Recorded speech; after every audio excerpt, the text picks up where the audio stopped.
بسم الله الرحمن الرحيم يا أيها الذين آمنوا أنفقوا مما رزقناكم من قبل أن يأتي يوم لا بيع فيه ولا خلة ولا شفاعة والكافرون هم الظالمون۔ اے ایمان والو، جو مال ہم نے تم کو دیا ہے اس میں سے اس دن کے آنے سے پہلے پہلے خرچ کر لو، جس میں نہ امال کا سودا ہو اور نہ دوستی اور سفارش ہو سکے، اور کفر کرنے والے لوگ ظالم ہیں۔ الله لا إله إلا هو الحي القيوم لا تأخذه سنة ولا نوم له ما في السماوات وما في الأرض من ذا الذي يشفع عنده إلا بإذنه يعلم ما بين أيديهم وما خلفهم ولا يحيطون بشيء من علمه إلا بما شاء وسع كرسيه السماوات والأرض ولا يؤوده حفظهما وهو العلي العظيم۔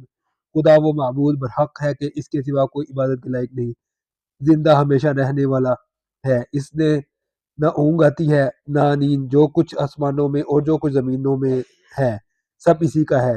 کون ہے جو اس کی اجازت کے بغیر اس سے کسی کی سفارش کر سکے؟ جو کچھ لوگوں کے روبرو ہو رہا ہے اور جو کچھ ان کے پیچھے ہو چکا ہے اسے سب معلوم ہے، اور وہ اس کی معلومات میں سے کسی چیز پر دسترس حاصل نہیں کر سکتے، ہاں جس قدر وہ چاہتا ہے اسی قدر معلوم کرا دیتا ہے۔ اس کی بادشاہی اور علم آسمان اور زمین سب پر حاوی ہے، اور اسے ان کی حفاظت کچھ بھی دشوار نہیں، وہ بڑا عالی رتبہ اور جلیل القدر ہے۔ لا اکراہ فی الدین قد تبین الرشد من الغی فمن یکفر بالطاغوت ویؤمن باللہ فقد استمسک بالعروۃ الوثقی لا انفصام لها واللہ سمیع علیم۔ دین اسلام میں زبردستی نہیں ہے، ہدایت صاف طور پر ظاہر اور گمراہی سے الگ ہو چکی ہے۔ تو جو شخص بتوں سے اعتقاد نہ رکھے اور خدا پر ایمان لائے، اس نے ایسی مضبوط رسی ہاتھ میں پکڑ لی ہے جو کبھی ٹوٹنے والی نہیں، اور خدا سب کچھ سنتا اور سب کچھ جانتا ہے۔ اللہ ولی الذین آمنوا یخرجهم من الظلمات الی النور والذین کفروا اولیاؤهم الطاغوت یخرجونهم من النور الی الظلمات اولئک اصحاب النار هم فیہا خالدون۔